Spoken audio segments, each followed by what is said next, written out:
I guess, the last question and final word is, where do you see, I would say stem cells in the next 5, 10 years? Where do you see that?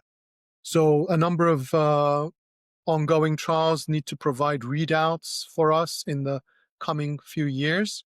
But let's not forget that the most successful therapies need to be effective, safe, and cheap, right?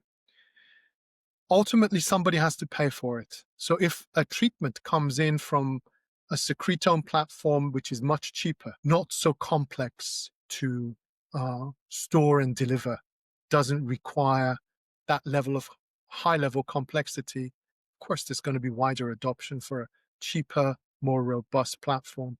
So maybe it could be a stem cell derivative rather than stem cells themselves.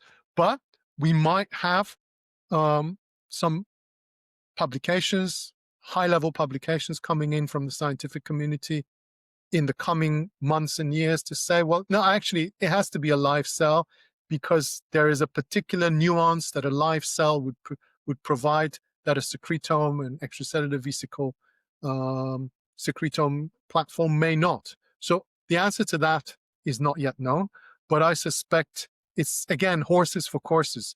If you want to navigate a particular type of course, you have to select your horse and your cart very carefully. You don't, select your Arabian racehorse to go up mountains and steep valleys. So it's again, classical expression, horses for courses. Select your tools and your platforms very carefully. But who knows? It's possible that maybe cell therapy for some orthopedic conditions and maybe secretome or extracellular vesicle therapies for others, as long as, above all, it's safe and efficacious, and then cheap, affordable, and disruptive. Yeah, that's well, thank you so much for that. That's something that I've never really heard of, right? The cheap specifically, right? Safe, effective, yes, but cost effective, but you are Economics is so absolutely right. important. Absolutely, economics is so important. You It know, is. you don't want to develop a treatment that's going to cost $60,000 because you have to compare it to one gold standard we haven't talked about, which is knee arthroplasty. And you got to calculate the cost, the payer's cost of a new knee. And that's one gold standard you can compare to. Treatments have to be far cheaper than that, really, because we know that some people will have to get arthroplasty. There's nothing else that's going to help them.